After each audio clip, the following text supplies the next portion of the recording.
जय भारत के साथ स्वागत है आप सभी का आपके अपने news channel the CMM news 24/7 पर। तो ब्रेकिंग न्यूज़ और लेटेस्ट अपडेट में जानेंगे महत्वपूर्ण कुछ चुनिंदा खबरें। तो आज की सारी खबरें बहुत ही महत्वपूर्ण और इम्पोर्टेंट है, तो बने रहिएगा वीडियो के एंड तक। तो पहली खबर जानेंगे, कैप्टन अमरिंदर सिंह अब नई पार्टी बना सकते हैं और कृषि कानूनों को वापस दिलवाकर अब किसानों के मसीहा बन सकते हैं और पंजाब में एक नई राजनीति की शुरुआत हो सकती है। उसी के साथ खबर आ रही है 370 हटने के बाद गृह मंत्री अमित शाह कश्मीर के दौरे पर है। आज उनका दूसरा दिन है दौरे का। उसी के साथ खबर आ रही है लखीमपुर खीरी घटना के रिलेटेड मुख्य आरोपी को अब डेंगू हो गया है, उसको हॉस्पिटल में ट्रांसफ़र किया जा रहा है। उसी के साथ खबर आ रही है गुजरात के सीएम पुराने सीएम विजय रूपाणी की कई योजनाओं को बंद कर सकते हैं, काफ़ी जोश में लग रहे हैं काम करने को रिलेटेड। उसी के साथ खबर आ रही है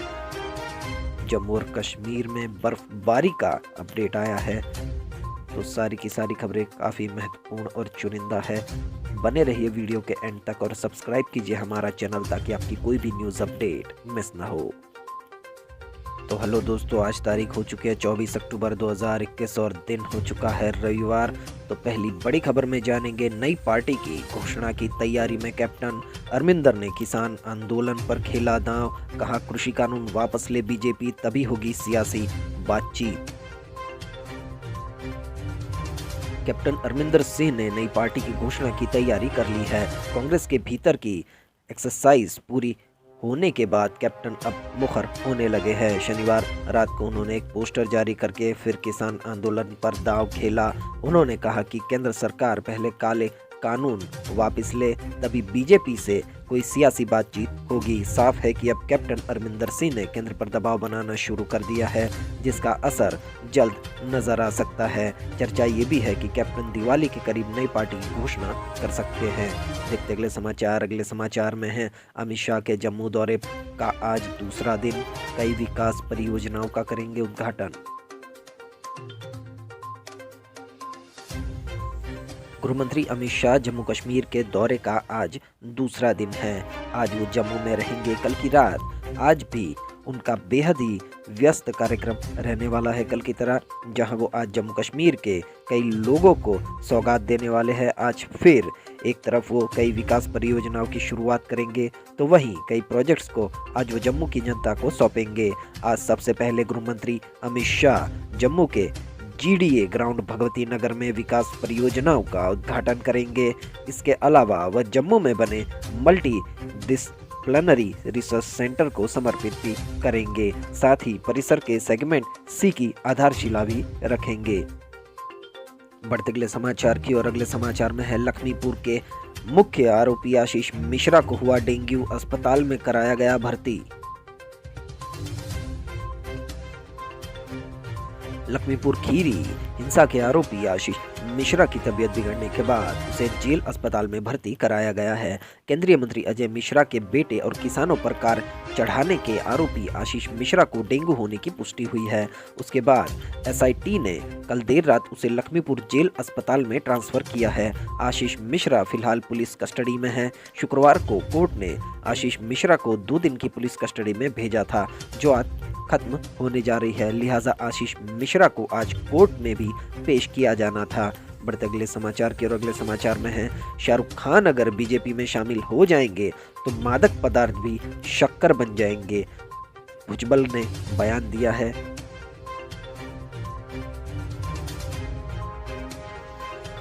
तो एक बार फिर छगन भुजबल ने बीजेपी को वॉशिंग मशीन की तरह कहा है कि बीजेपी में अगर कोई शामिल हो जाता है तो उसके सारे गुनाह माफ़ हो जाते हैं, उनकी क्लीन चिट बन जाती है, क्लीन चिट उनको दी जाती है। तो उसी के रिलेटेड ये खबर आ रही है, बॉलीवुड अभिनेता शाहरुख खान के बड़े बेटे आर्यन खान से जुड़े मामले में अब जमकर सियासत भी हो रही है। कुछ नेता उनके पक्ष में बयान दे रहे हैं तो कुछ जमकर उनका विरोध कर रहे हैं। अब महाराष्ट्र सरकार में मंत्री छगन भुजबल ने इस मसले को लेकर भाजपा पर कटाक्ष किया है।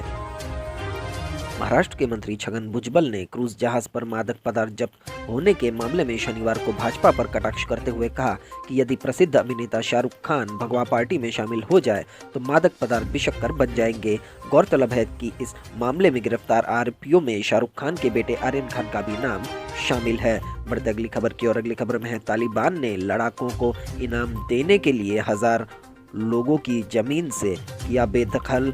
जी हाँ दोस्तों, तालिबान ने हजारों लोगों को उन्हीं की जमीन से बेदखल किया है और वे अब लड़ाकों को तालिबान के लिए लड़ने वालों को इनाम देंगे।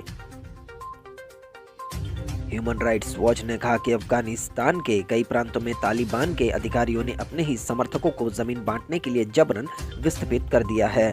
इनमें से कई निष्कासन में सामूहिक दंड के रूप में हजारा शिया समुदायों के साथ साथ पूर्व सरकारी जुड़े लोगों को भी निशाना बनाया गया है। जी हाँ दोस्तों, पूर्व सरकार से जुड़े लोगों को निशाना बनाया गया है। अक्टूबर 2021 की शुरुआत में तालिबान और उससे जुड़े लड़ाकों ने दक्षिणी हेलमंद प्रांत और उत्तरी बल्ख प्रांत से हजारों परिवारों को जबरन बेदखल कर दिया था। ये पहले दाइकुंडी, उर्जगन और कांधार प्रांतों से बेदखली के बाद हुए थे। अगस्त में तालिबान के सत्ता में आने के बाद उन्हें इन 5 प्रांतों में कई हजारों और अन्य निवासियों को अपने घरों और खेतों को छोड़ने के लिए कहा गया था। कई मामलों में केवल कुछ दिनों के नोटिस के साथ और भूमि पर अपने कानूनी दावों को पेश करने का कोई अवसर नहीं दिया गया। संयुक्त राष्ट्र के एक पूर्व राजनीतिक विश्लेषक ने कहा कि उन्होंने निवासियों को बेदखल करके नोटिसों को ये कहते हुए देखा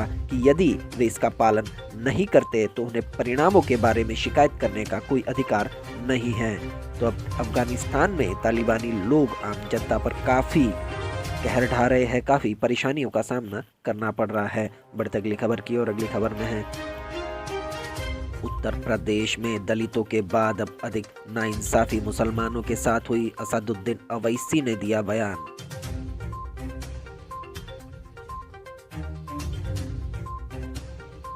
AIMIM के राष्ट्रीय अध्यक्ष असदुद्दीन अवैसी ने शनिवार को कहा कि इस आंकड़े बात के गवाह है कि उत्तर प्रदेश में दलितों के बाद ज्यादा नाइंसाफी मुसलमानों के साथ हुई है। उन्होंने मेरठ से 30 किलोमीटर दूर किठौर में आयोजित एक जनसभा को संबोधित करते हुए ये बात कही। साथ ही अवैसी ने कहा कि इसलिए जरूरी है कि आपको अपना लीडर चुनना चाहिए।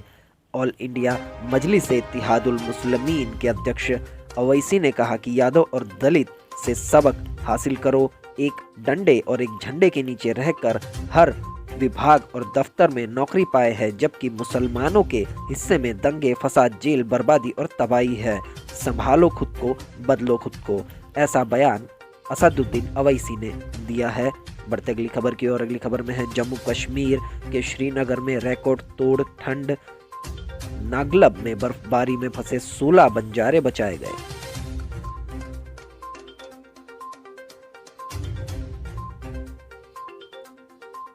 जम्मू कश्मीर की राजधानी श्रीनगर में शनिवार को पिछले 39 सालों में अक्टूबर का सबसे सर्द दिन रहा। इससे पहले अक्टूबर का सबसे सर्द यानी ठंडा दिन 28 अक्टूबर 1982 को रिकॉर्ड किया गया था और उस साल तापमान 5 सेल्सियस था। आपको बता दें कि शनिवार को श्रीनगर में काफ़ी ठंड महसूस की गई। तापमान 6 डिग्री सेल्सियस तक रहा, जो 28 अक्टूबर 1982 के बाद सबसे कम है। वहीं केंद्र शासित प्रदेश के कई इलाकों में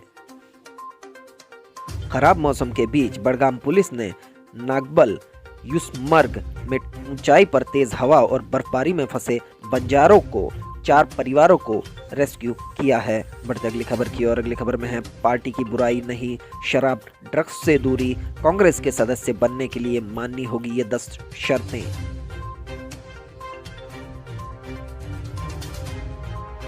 कांग्रेस का सदस्य बनने के लिए किसी भी व्यक्ति को शराब और ड्रग्स से दूरी बनाए रखने का संकल्प लेना होगा। इसके साथ ही हलफनामा भी देना होगा कि वह सार्वजनिक मंचों पर कभी भी पार्टी की नीतियों एवं कार्यक्रमों की आलोचना नहीं करेगा।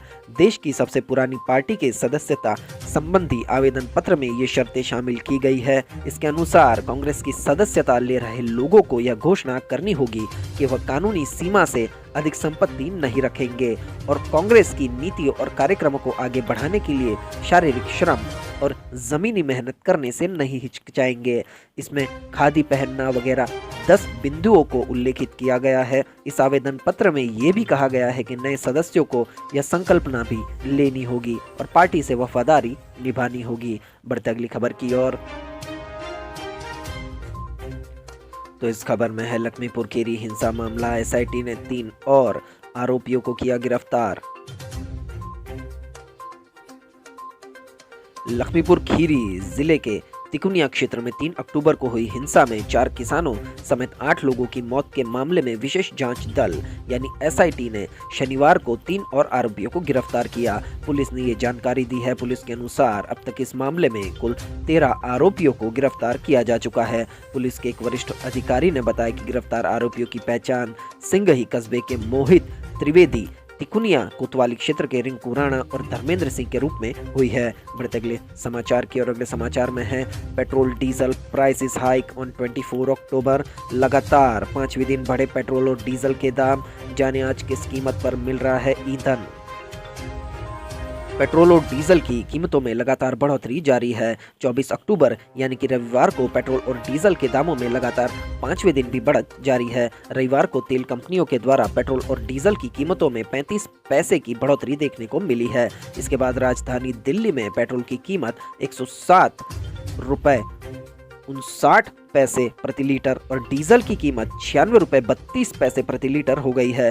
दिल्ली के अलावा मुंबई में आज पेट्रोल 113 रुपए 46 पैसे प्रति लीटर और डीजल 104 रुपए 38 पैसे प्रति लीटर की कीमत पर बिक रहा है। वहीं कोलकाता की बात करें तो 1 लीटर पेट्रोल के लिए कोलकाता में 108 रुपए 11 पैसे और डीजल के लिए 99 रुपए 43 पैसे खर्च करने होंगे। चेन्नई में पेट्रोल की कीमत 104 रुपए 52 पैसे प्रति लीटर और डीजल की कीमत 100 रुपए 59 पैसे प्रति लीटर हो चुकी है। बढ़ते अगले समाचार की और अगले समाचार में है एसबीआई में पीओ के 2056 पदों पर आवेदन करने की लास्ट डेट कल, जल्द करे apply. State bank of India में प्रोबेशनरी ऑफिसर के पद पर भर्ती प्रक्रिया जल्द समाप्त होने वाली है। एसबीआई की ओर से निकाले गए 2056 पीओ के पदों पर रजिस्ट्रेशन के लिए विंडो कल 25 अक्टूबर 2021 को बंद कर दी जाएगी। ऐसे में जो भी उम्मीदवार इन पदों पर आवेदन करना चाहते हैं वे आधिकारिक वेबसाइट sbi.co.in पर जाकर ऑनलाइन आवेदन कर सकते हैं। बढ़ते अगले समाचार की और अगले समाचार में है उत्तराखंड वेदर अपडेट। उत्तराखंड में फिर बदलने लगा मौसम, 6 जिलों में बारिश के आसार। तो उत्तराखंड में मौसम का मिजाज फिर बदलने लगा है। खासकर पर्वतीय इलाकों में बादल और धूप की आंख मिचौनी के बीच उच्च हिमालय क्षेत्र केदारनाथ समेत अन्य ऊंची चोटियों पर शनिवार को हिमपात हुआ है, जबकि मैदानों में हल्के बादल छाए हैं। मौसम विभाग के अनुसार रविवार को भी प्रदेश में हल्की बारिश और ऊंचाई वाले इलाकों में बर्फबारी के आसार है। इस बीच पहाड़ों में ठंड में भी इजाफा होने लगा है। नई टिहरी, मसूरी सहित अन्य स्थानों पर सुबह शाम कड़ाके की ठंड महसूस की जा रही है। देखते अगले समाचार। अगले समाचार में है दलित हिंसा पर सियासत लेकिन सुरक्षा कहीं नहीं। प्रदेश में दुगनी रफ्तार से बढ़ रहे दलितों पर हमले, सितंबर तक 5740 केस दर्ज।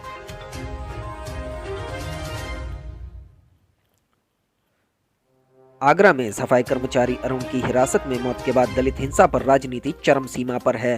क्योंकि अरुण का परिवार भरतपुर से जुड़ा है, इसलिए कांग्रेस ने यूपी सरकार पर दलित विरोधी होने का आरोप लगाया। हालांकि पड़ताल में ये भी सामने आया है कि प्रदेश में भी दलित हमलों में वृद्धि 1 साल में दुगनी हो गई है। आप प्रदेश में 2020 में पूरे साल दलित हिंसा के 7017 केस दर्ज हुए। वहीं 2021 के 9 महीनों में ही इनकी संख्या 5740 पहुंच गई। पिछले साल सितंबर तक 5375 केस ही दर्ज थे। आपको बता दें कि यह राजस्थान का आंकड़ा है। पिछले साल सितंबर तक के आंकड़ों की तुलना करें तो 1 साल में दलित हमले 6.79% बढ़ गए। इसी अक्टूबर में दलित हिंसा या उत्पीड़न की 10 से अधिक वारदात सामने आई है। आपको बता दें कि हनुमानगढ़ में पीली बंगा में दलित युवक की हत्या भी शामिल है। हालांकि तिहाई में एफआईआर भी लग चुकी है। कुल 5740 मामलों में से 1842 में पुलिस ने एफआईआर लगाई है। तो आप इसमें देख सकते हैं कि पुलिस भी जल्दी से एफआईआर नहीं लेती। पुलिस की तरफ से भी एक प्रताड़न का सामना करना पड़ सकता है, क्योंकि आंकड़े ये बता रहे हैं कि 5740 मामले हुए हैं, लेकिन एफआईआर पुलिस ने सिर्फ 1842 मामलों में ही लगाई है। बढ़ते अगले खबर की ओर, तो अगली खबर में है उमा भारती ने कमलनाथ को बताया मिस्टर इंडिया, दिया सियासी बयान। या दोस्तों, मध्य प्रदेश में होने वाले उपचुनाव में मिस्टर इंडिया की एंट्री हो गई है, ऐसा उमा भारती ने कहा। पृथ्वीपुर की चुनावी सभा को संबोधित करने पहुंची पूर्व सीएम उमा भारती ने पूर्व मुख्यमंत्री कमलनाथ को मिस्टर इंडिया बताया। उन्होंने कमलनाथ सरकार को गिराने की वजह बताते हुए ये कहा कि वे 15 महीने तक दिखे ही नहीं, इसलिए उनकी सरकार गिराना हमारा धर्म हो गया था। वे काफी विवादित बयान दिया है उमा भारती ने। देखते अगले समाचार। तो ये खबर आ रही है गुजरात से। 5 नई पॉलिसी लाने की तैयारी रूपाणी सरकार की। अधिकांश योजनाओं को समीक्षा होगी, इनकी योजनाओं की गैर जरूरी योजनाओं को बंद भी करेंगे।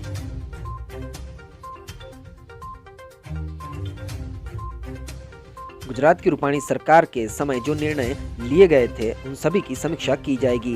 ये प्रोजेक्ट रद्द नहीं किए जाएंगे, लेकिन इसमें बदलाव किया जा सकता है। राज्य के कृषि विभाग में सरकारी पड़तर जमीन को उद्योगों के लिए उपलब्ध कराने का निर्णय लिया गया है, उसे भी फिलहाल स्थगित किया जा सकता है। इसके अलावा राज्य सरकार विविध विभागों में बनाई गई पॉलिसी में भी बदलाव कर सकती है। आपको बता दें कि सूत्रों के अनुसार राज्य के 26 विभागों में जिसमें नई योजना शुरू की गई है और शुरुआत से ही ऐसी योजनाएं विवादों में रह चुकी है। ऐसी योजनाओं को फिलहाल स्थगित रखने का निर्णय लिया गया है। विभिन्न विभागों के उच्च अधिकारियों को इस संदर्भ में सूचना दे दी गई है। बढ़ते अगले समाचार की ओर, तो अगले समाचार में है त्योहारों पर महंगाई की मार। इस बार दिवाली के पटाखे 30% महंगे मिल रहे हैं। तो ये खबर भी गुजरात से आ रही है। दिवाली में पटाखे बिकना शुरू हो गए हैं। हालांकि इस पटाखों की कीमतें 30% तक बढ़ गई है। आमतौर पर इस साल पटाखों की कीमतों में 15 से 20% तक इजाफा होता था, लेकिन इस बार पेट्रोल, डीजल, कागज और बारूद की कीमतें बढ़ने से 25 से 30% तक इजाफा हुआ है। पटाखा विक्रेताओं का कहना है कि सूरत में ज्यादातर पटाखे तमिलनाडु के शिवकाशी से आते हैं। हर साल पटाखों की कीमत 15 से 20% तक बढ़ती है, लेकिन इस बार पेट्रोल, डीजल की कीमतें बढ़ने से यातायात खर्च भी बढ़ गया है। दूसरी ओर पटाखों के लिए आवश्यक कागज, बारूद की कीमतों में भी 10% का इजाफा हुआ है। मजदूरों का वेतन भी 10% बढ़ने से पटाखों की कीमत में पिछले साल से 30% तक की इस साल बढ़त हो गई है। तो इसी के साथ अब जानेंगे कैसा रहेगा अगले 24 घंटे का मौसम का पूर्वानुमान।